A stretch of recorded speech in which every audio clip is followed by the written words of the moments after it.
On the Tasman Peninsula, at the southern edge of Tasmania, Port Arthur was established in 1830 as a British penal colony and grew under Governor George Arthur into one of the most systematic prisons the empire ever built.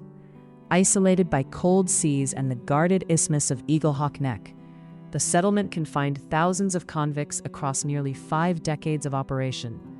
They quarried stone, felled timber, and built the buildings that still stand in ruin today.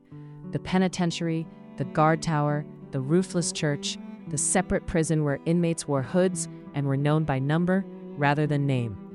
More than 1,000 people died at Port Arthur, and those who died were taken by boat to the Isle of the Dead, a small wooded island visible from the settlement across Mason Cove. The separate prison's regime of enforced silence and sensory isolation produced documented psychological deterioration in its inmates. That accumulated history of suffering, the unmarked graves, the numbered cells, the exercise yards, each barely large enough to pace, is what visitors feel pressing through the stone when the afternoon light fails and the temperature drops off the southern water.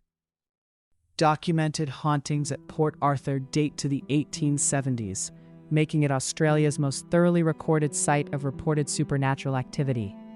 The ghost tours that depart at dusk move through the illuminated ruins with guides who document, specifically and without theater, what has been experienced in particular buildings by visitors over generations.